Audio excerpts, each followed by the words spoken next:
Tonight on Y News.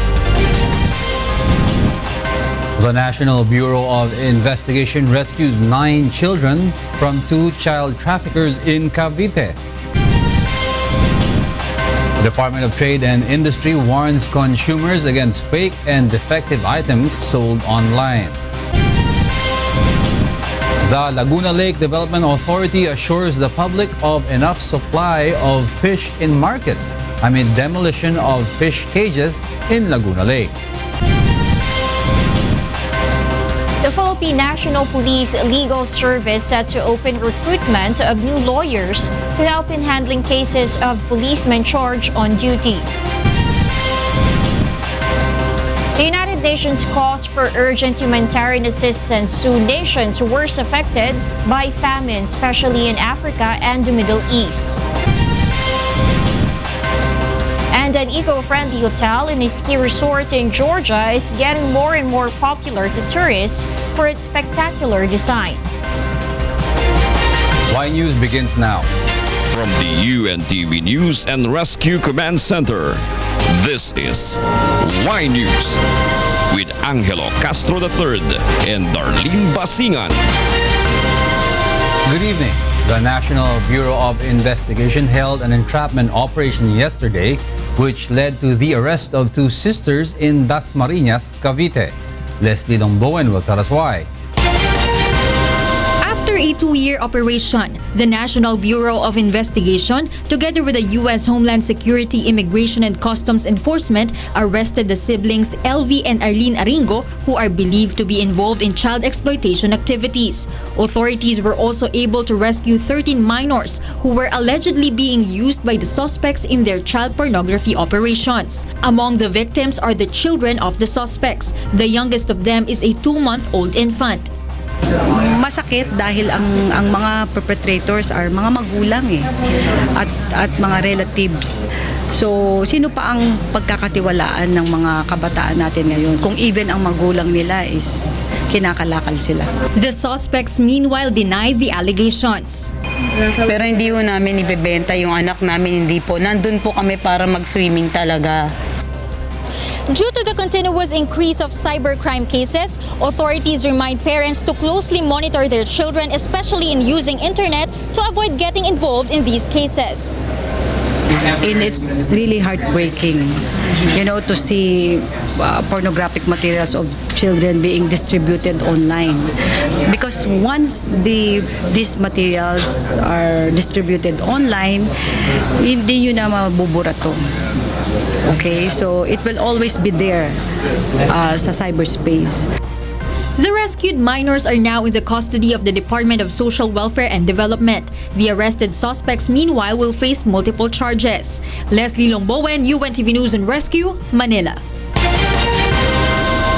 The U.S. Embassy in Manila congratulates the National Bureau of Investigation for rescuing 9 children who are victims of human trafficking. The SWD and an NGO supported the successful operation. The suspects, Arlene and Emelinda Aringo, were arrested for violating Republic Act No. 9208, or more commonly known as the Anti-Trafficking in Persons Act of 2003, which is a non-bailable offense. The Department of Trade and Industry reminded the public to be cautious against effective gadgets and fake medicines being sold online. Joe Anano will tell us why. Online shopping is highly in demand nowadays. Aside from convenience, the products being sold online are way cheaper than in malls. But the Department of Trade and Industry has again reminded the public to be cautious in buying products being sold in online market. Consumers are warned not to be enticed just because the price is lower than those being sold in stores. Dahil nga rin ng online walang masyadong expense, napapababa nilang presyo. Ang question ngayon, kung mababang presyo, lahat ba ng mababang presyo tama? Ang lagi mo inisip, pababaan na lang, kakagatin mo. Hindi mo na tinitignan yung mga kondisyones nila. Despite the existence of the Consumer Rights Act, the agency admits that they are having difficulty monitoring all unauthorized online sellers because some of them are operating from overseas. Ang problema lang sa kaayusan nito, unlike kunyari sa tindahan, Rostan, Mart, punta ka, ay nagtitinda ka ng fake. Dito, sabihin mo, titinda ka ng fake, nasaan yung nagtinda? Nandun sa ibang bansa. Based on the record of the Department of Trade and Industry, 20% of the complaints they receive is from online shoppers. Among the most commonly complained online products are defective gadgets and expired or fake products such as food supplements. Number one, kapag sa gadgets, mga telepono, mga tawag nito, tablet, may sira madalas. It will take several days before it gets imported again. So pag nag-order ka, nakita mo may sira and the like, ang replacement capability niyan, turn around, matagal. Such was the case of an online shopper, Ace, February 16 when he ordered a certain brand of a food supplement online. When the item arrived, he discovered that the item is not included in the list of supplements approved by the Food and Drug Administration. Nakita ko kasi siya sa online, sale siya. Kaya binili ko. Kaya lang, nung i-check ko siya sa FDA, kasama pala siya sa pinagbabawal na i-consume dahil delikado. Naitik ng tao. Pwede naman ibalik. Kaya kung ibinalik, hassle lang eh. The Department of Trade and Industry is now constructing a new policy that will cover online businesses to give guidance to consumer on reasonable and just products. John Nano, UNTV News and Rescue, Makati City. The Bangko Sentral ng Pilipinas or BSP reminds the public that they will only exchange old banknotes until March 31 of this year. Old banknotes will not be honored for a transaction after the said date, and this will be replaced by the new generation currency issued in 2010. The old generation bills, called New Design Series, were not allowed for transaction beginning January 1, 2016, but they can be exchanged at authorized banks until the end of this month. Demonetization is a process done by Bangko Sentral to prevent a forgery. The amount of remittances from overseas Filipino workers has increased in 2016. Monokson will tell us why. The Bangko Sentral ng Pilipinas has recorded 2.4 billion pesos worth of remittances from overseas Filipinos in 2016. This is higher compared to the 2.2 billion pesos remittances in 2015. Due to different advantages that affect the economy, increase in remittances will possibly continue this year. One of which is the increase in oil prices that is seen to benefit overseas Filipinos working in the Middle East. Last January, remittances from Qatar, one of the big oil-producing countries, increased to 57.8%. We should also expect steady or stable demand for our overseas Filipino workers, okay? Particularly in the Middle East, the oil-producing, oil-exporting countries. According to Bangko Sentral, the bulk of remittances comes from the United States and the Middle East. And despite the plan of U.S. President Donald Trump to implement reforms on the policies of U.S. companies doing business outside the United States, BSP believes that the business process outsourcing will remain in the country. It's the expansion that is a question. That's where the uncertainty is, whether they will expand or not. But I don't think they will pull out, but they will remain. The Bangko Sentral also noted that the war on drugs campaign of the current administration also helps convince investors to do business in the country. This will help the peso recover, which is considered the weakest performing currency in Asia thus far. If we look at the sentiment of businesses based on the business expectation survey, they also point to the improvement in the peace and order, including those drug-related campaigns, as contributing to the improved outlook of businesses on the economy. Mon Hokson, UNTV News and Rescue, Manila. Labor groups are still protesting against the new order of the Department of Labor and Employment on the contractualization scheme. Even a group of employers is not convinced of the new policy. Aiko Miguel, please tell us why. Labor groups remain unconvinced that the new department order of the Department of Labor and Employment would totally abolish the contractualization policy in the country.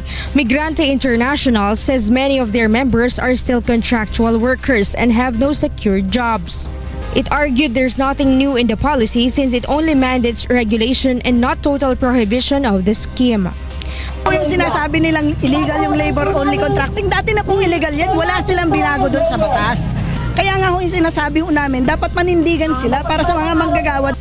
DOLE has once again clarified that there are forms of contractualization allowed by law, like seasonal and project-based jobs. DOLE USEC Bernard Olalia noted that pending now in Congress is the House Bill 444, which seeks to prohibit of all forms of contractualization. Kailangan po nating i-amend ang Article 106 ng Labor Code kung gusto po ng labor groups na totally i-prohibit ang lahat ng forms of contractualization. Meanwhile, the Employers Confederation of the Philippines, or ECOP, points out that the new policy is vague. Are we happy? We're not. But then we cannot blame Secretary Bello because wala kaming consensus. So he has to go ahead. There are some provisions here that are ambiguous, and we as we go along in implementing 174, we will just do consultation with DOLE. DOLE meanwhile notes that they have given labor groups and employers the chance to express their side prior to the approval of the new order. They were given enough time to submit some inputs or recommendations to the draft order. We waited for 4 days as agreed by both parties. Unfortunately, wala pong na-submit sa opisina po namin. That's why, as agreed before, the Secretary has to issue. Yun pong aming order na.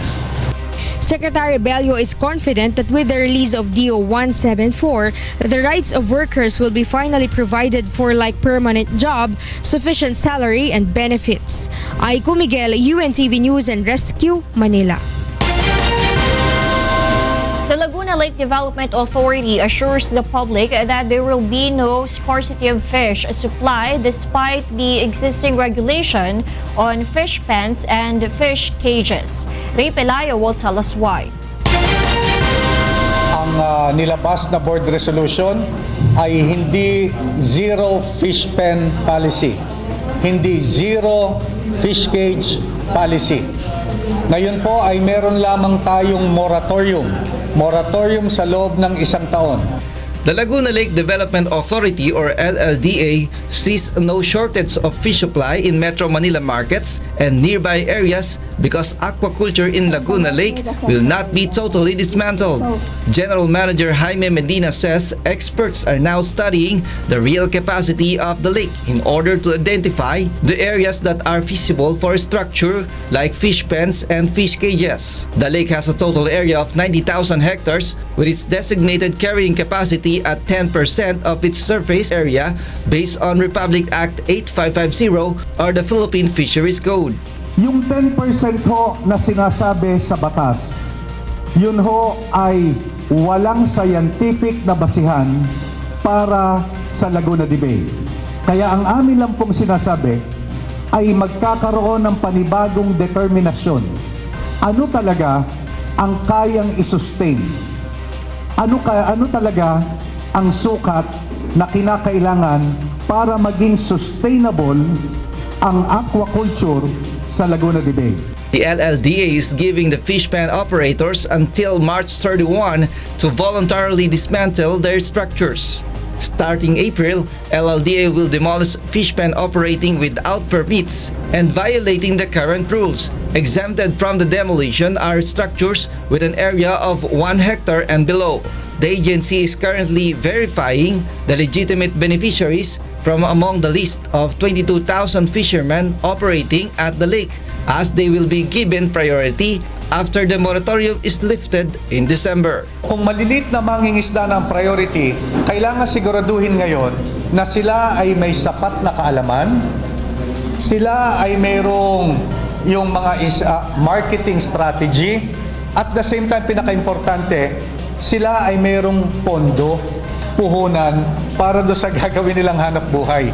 Kaya pati yan, sa ngayon pa lang, ay hinahanda na ng LLDA.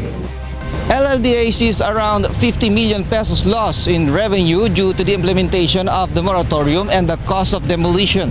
But the agency says what is most important is the welfare of the lake and eventually the benefit that small fishermen and the surrounding community will enjoy in the future. Ray Pelayo, UNTV News and Rescue, Quezon City. Shellfishes from several coastal areas in the country have tested positive for paralytic shellfish poison or red tide toxin. These are in Daram Island and Irong-Irong Bay in western Samar, Gigantes Island and Carles Iloilo, coastal waters of Dawis and Tagbilaran City in Bohol, and the coastal waters of Milagros, Masbate. The Bureau of Fisheries and Aquatic Resources prohibits the catching and eating of shellfish, anchovies from the said areas. Meanwhile, fish, squids, shrimps, and crabs are safe to eat provided they are washed thoroughly and the internal organs removed before cooking. Magdalo Party List Representative Gerry Alejano has filed a bill seeking to create a Benham Rice Development Commission under the House Bill number 5318. The commission will be created under the Office of the President and will be headed by 3 commissioners with 6-year terms. The government body would primarily focus on creating policies, programs, and projects for the development and protection of Benham rice. The commission would also hire technical experts who would conduct surveys and explorations of the 13 million hectare underwater plateau. The Land Transportation Office vows to try to release the new vehicle plates to vehicle owners in the third quarter of the year. Nel Maribuhok will tell us why.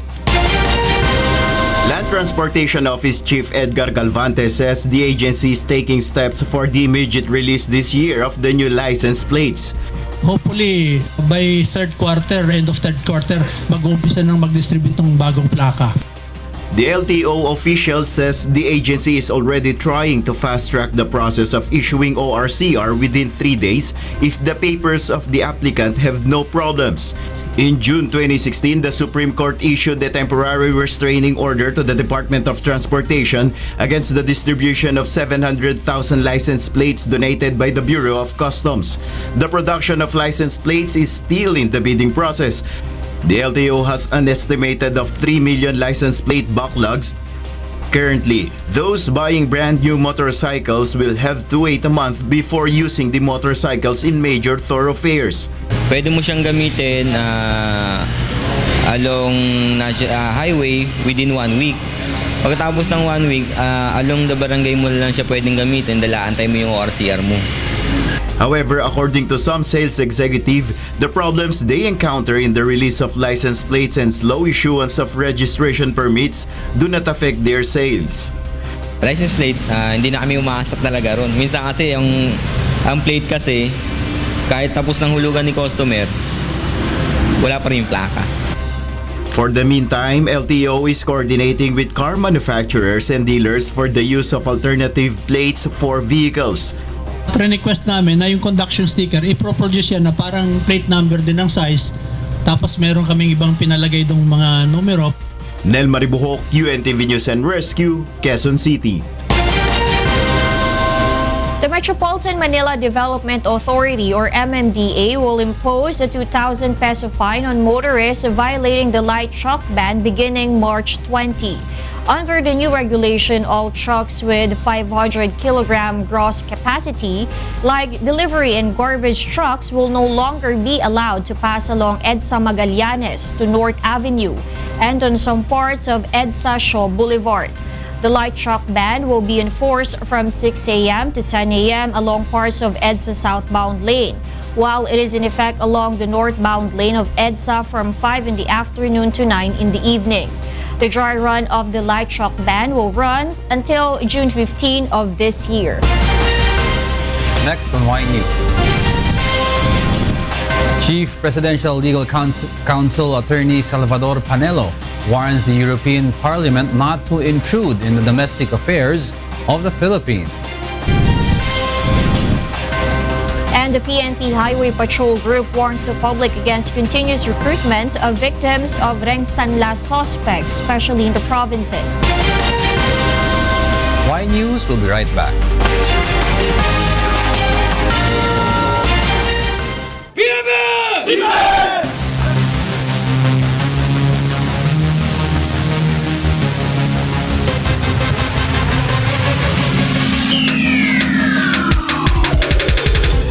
Ibigay na ninyo.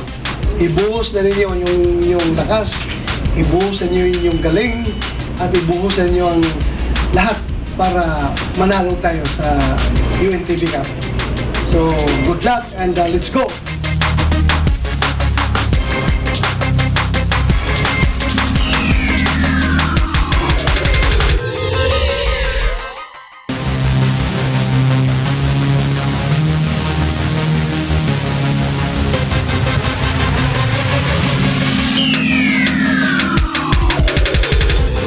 To my team Malacañang Kamao, I would like to congratulate you for bringing your game to its highest level, and I would like to invite everybody to pray for the victory of our team.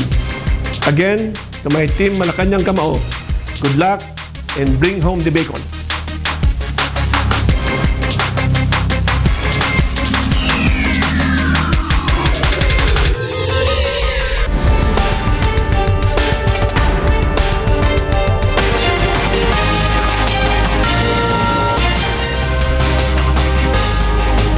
The Philippine National Police will be visiting law schools across the country in line with its anti-drug campaign. Joanna will tell us why. The Philippine National Police Legal Service is in need of more lawyers, especially now that its war against illegal drugs is active again. Thus, PNP Legal Assistance Division Acting Chief Police Superintendent Arthur Llamas says they will visit law schools across the country to encourage lawyers to join the PNP and to defend cops being charged for performing their duties. Llamas says currently PNP has 96 lawyers only, which he knows is insufficient in addressing their legal needs.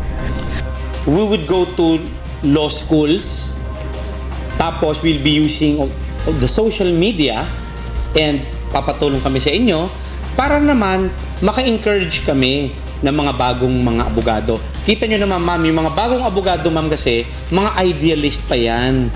No? Gusto din nilang mag-uniforme, gusto nilang maging member ng PNP. And palagay ko marami ang papasok, pupunta kami sa mga law schools and then magre-recruit kami. The police official says it would also be a big help if the chief PNP's promise of increasing the salary of PNP lawyers from the current 17,000 to 48,000 pushes through. The PNP clarifies that the new lawyers will undergo seminars and trainings before deploying them to the operating units of the PNP. We would like to change their mentality from purely civilian mentality to the mentality of a uniformed personnel and officer. So merong officers orientation course and katuloy na po niyan yung officers basic course. Ito ma'am, kasama na nila yung mga line officers. Kaya magkakaroon na yan ng mga interactions and then meron pa silang 1 year na field training exercises. Dadaan din sila sa traffic, sa investigation para ma-feel nila kung ano ang maging tunay na police. PNP Legal Service currently handles 13 cases, which are all drug-related. Joanna, UNTV News and Rescue, Quezon City. Unilever Corporation has denied liability on the death of 5 concert goers during the Close Up Forever summer concert last year. Roderick Mendoza will tell us why. Officials of Unilever Corporation appeared today before the Department of Justice to file their counter-affidavits. They are facing criminal negligence for the close-up concert tragedy last year. 5 concert-goers died during the event after ingesting drinks which are found to be laced with illegal substances. A lawyer for the company says Unilever has no liability and should not be blamed for the death of the victims. It looks like the tried to affix blame to an organization, to the organization, simply because its name was in the event. With due respect, it's erroneous, no? It's erroneous to go after an organization, and they went after certain officers in the organization simply because they are officers without even any relation to the event.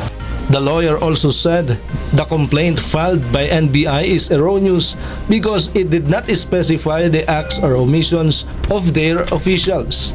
You have to connect what happened, which is the unfortunate death, to a certain act or a certain omission or negligence. We want them to tell us how the death was caused by what particular act and by which particular individual. So that's the legal challenge that we pose to them. But a lawyer for the family of one of the victims disagrees. On the part of the complainants and the NBI, we are just to prove one thing, that through negligence, through lack of skill, lack of foresight and precaution, that led to the death of the decedents because of drugs that happened inside the concert. After a lengthy debate during today's hearing, the prosecutor decided to give the complainants a certain period to file supplemental complaint or evidence. Preliminary investigation resumes on April 24. Roderick Mendoza, UNTV News and Rescue, Manila. The Philippine National Police Highway Patrol Group is now alerting its regional offices to make sure that rensangla suspects would not be able to operate. Grace Casin will tell us why. Following the arrest of big-time rensangla suspects, the PNP Highway Patrol Group believes that the silence of the group behind the modus operandi is only temporary.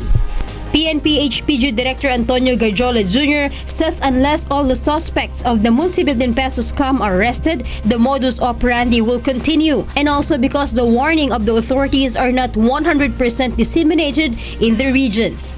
Posible pa yan, posible pang makapanloko pa sila. Director Garjola has called for a command conference today to alert all regional chiefs to inform their personnel on the ground about the operation of the group. As of this date, many of the vehicles stolen through the scam are still missing. And based on reports, the missing vehicle are no longer in Luzon because they are likely to have been transported to Visayas and Mindanao. Na-educate namin sila kung anong modus operandi so that in their talking points they can discuss sa tri-media kung ano ang modus operandi ng sindikatong ito para malaman na rin ng taong bayan kung ano ang kanilang babantayan. As of today, HPG has recovered a total of 604 vehicles out of 1,800 vehicles involved in the scam. More than 200 are already returned to their lawful owners. On Monday, the Department of Justice will begin its preliminary investigation on the syndicated estafa case filed against the prime suspects. Grace Casin, UNTV News and Rescue, Camp Crame. Chief Presidential Legal Counsel Attorney Salvador Panelo says the European Parliament's criticisms against President Rodrigo Duterte's anti-drug war in its call to release Senator Laila de Lima is considered a foreign interference. Rosalie Cos will tell us why.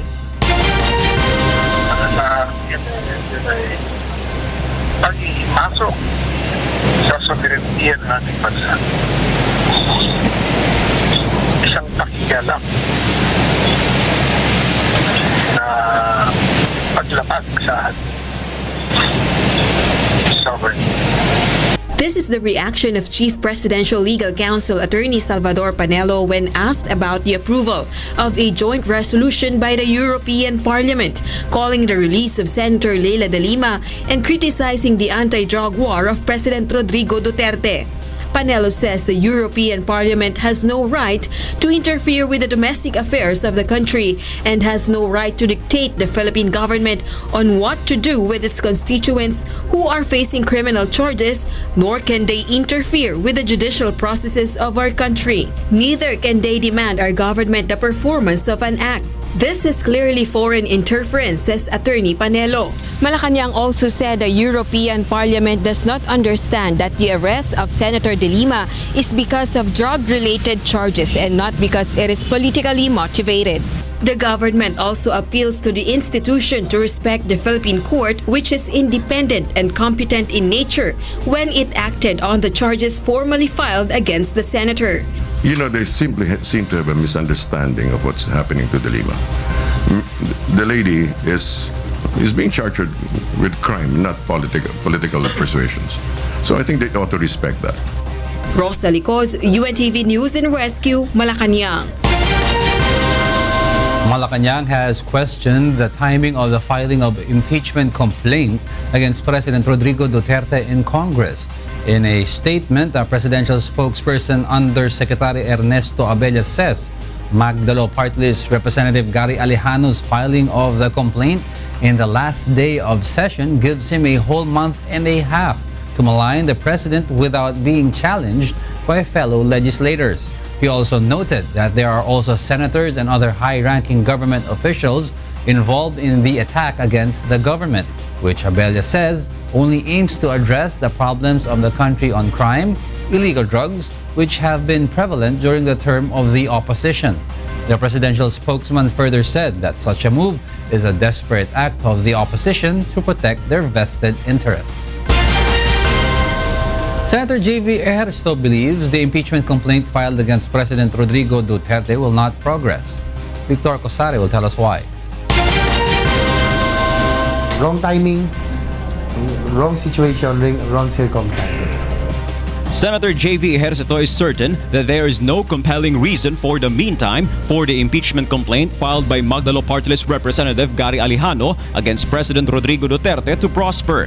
He says the question of legitimacy is absent since the president won in the elections by a huge margin and was given a clear mandate by the people. The case was different during the Arroyo presidency when the Magdalo group staged an uprising against her administration because during that time, Gloria Macapagal Arroyo's legitimacy in office was in question. The lawmaker believes the impeachment complaint was filed at a wrong timing. Having destabilization, ouster moves against the president is very destructive and hanggang kailan na ba tayo puro na ba tayo destabilization. Pag hindi nila gusto presidente, tatanggalin nila. He also says that the president is not corrupt, having been living a modest lifestyle ever since he was mayor. Meanwhile, he expressed regret on the planned impeachment complaint to be filed also against Vice President Leni Robredo. It's really sad that our top two officials have gone their separate ways. Our country cannot really reach its full potential of economic growth because of our political instability. On the other hand, the legislator insists he sees nothing wrong when senators belonging to the majority bloc had dinner with the president, a photo of which was posted in his social media account. He stresses that no serious or confidential matter was discussed during the dinner. If there was something taken up that was serious or confidential, I wouldn't have done that. The mood was very light. Victor Cosare, UNTV News and Rescue, Davao City. If it is not the personal intent of Vice President Leni Robredo to criticize the anti-drug war of President Rodrigo Duterte before the international community, Malacañang said she may have played into the hands of those who wish to use her as a, quote, political animal. Based on the statement of presidential spokesperson Ernesto Abella, either way, the move of Vice President Robredo is a pathetic state of affairs for her. The video message of the Vice President in the international community, as well as the filing of the impeachment complaint, cannot also be considered coincidental. Coming up, the United Nations calls for urgent humanitarian assistance to nations worst affected by famine, especially in Africa and the Middle East. And kids are offered a special movie treat inside a newly opened auditorium in Pico Rivera, California. More from Y News after this break.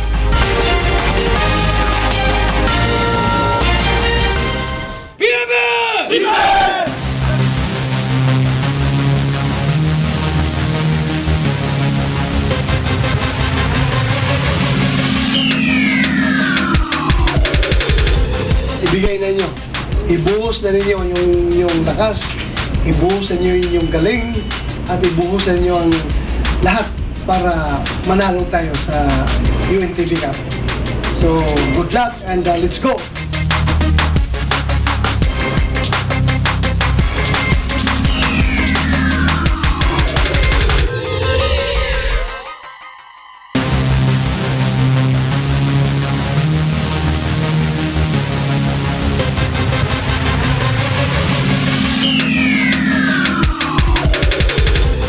To my team Malacañang Kamao, I would like to congratulate you for bringing your game to its highest level, and I would like to invite everybody to pray for the victory of our team. Again, to my team Malacañang Kamao, good luck and bring home the bacon.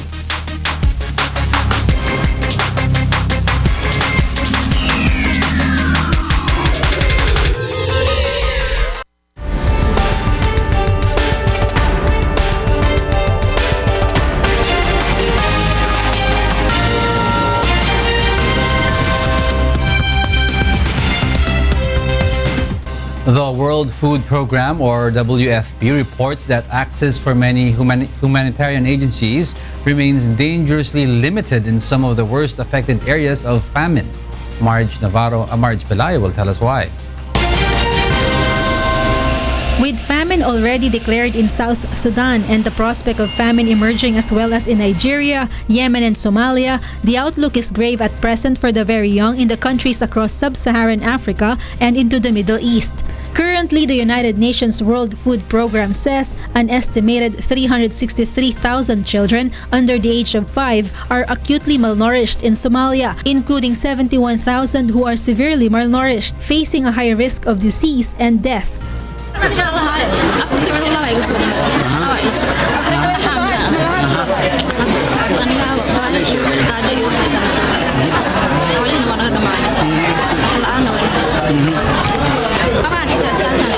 The program says it urgently needs more than $290 million to cover the additional needs for more than 2 million people in need of food assistance and to provide specialized nutrition support to mothers and children. Currently, WFP is reaching affected residents through food distributions and digital cash cards. WFP has deployed a new mechanism using a digital card, a card that we are all very familiar with in the modern economy. It's a card which the World Food Program is loading with funds that allow the most vulnerable family access shops across Somalia. A network of 700 shops has been established. The program says close to 3 million people cannot meet their daily food requirements and require urgent humanitarian assistance, while another 3.3 million Somalis need livelihood support to keep them from sliding into crisis. WFP attributed the worsening food crisis following consecutive seasons of poor rainfall and low river water levels, which resulted in near total crop failures, widespread shortage of water and pasture, and consequent increases in livestock deaths. Somalia has declared the drought a national disaster, and the United Nations have warned it could become the largest humanitarian crisis since 1945. Marge Pelayo, UNTV News and Rescue, Philippines. USA Hockey gives women's national team deadline to decide whether to play in the World Championships. Meanwhile, Manchester United enters the Europa League quarterfinals. Sunny Cos will tell us why. In soccer, Manchester United toppled Rostov 1-0 to advance to the quarterfinals of the Europa League with a 2-1 victory at Old Trafford. United dominated the first half, but 2 minutes into the second half, United suffered a blow when midfielder Paul Pogba had to limp off injured after he pulled up chasing the ball. In the last 19 minutes of the game, Juan Mata won the ball in the midfield and was on hand seconds later to fire Ibrahimovic's flick into the net for the only goal of the game. Meanwhile, in hockey, USA Hockey has given the U.S. women's national team a deadline of 5 p.m. Eastern Time on Thursday to decide whether they will play in the World Championships. The deadline has come after U.S. women's national team has announced it will boycott the tournament unless their demands for higher wages are met by USA Hockey. Players are seeking a deal that would compensate them during non-Olympic years. It doesn't feel good. I think, like we mentioned earlier, as competitors, you put yourself in a position to come out on top and be number one. That's what we trained for all year. It was, a gold medal was the result we wanted. So it doesn't feel good. USA Hockey maintains that its role is to support players as they prepare for competitions, not to employ them. The World Championships begin March 31 in Michigan, USA. Sonicus, UNTV News and Rescue, New York, USA.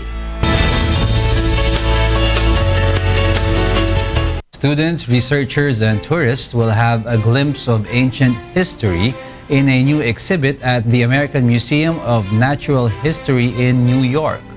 RJ Alavazo will tell us why. On Thursday, members of the media have been given chance to preview the Mummies exhibit, which is on tour from Field Museum Collection in Chicago. Many of mummies haven't been seen since 1893 Chicago World's Fair. We have a world-class collection of ancient mummies from two different places, from ancient Egypt and from Peru. And what we want to do is make the case that there's a lot more about mummies than we've learned about in the movies. So everybody knows about ancient Egypt, not so many people know about ancient Peru. So what we're doing is comparing several thousand years of mummification in both cultures. The collection features 18 individual and their preserved remains with an interactive display that lets visitors virtually unwrap a mummy and explore the inside centuries of old mummies.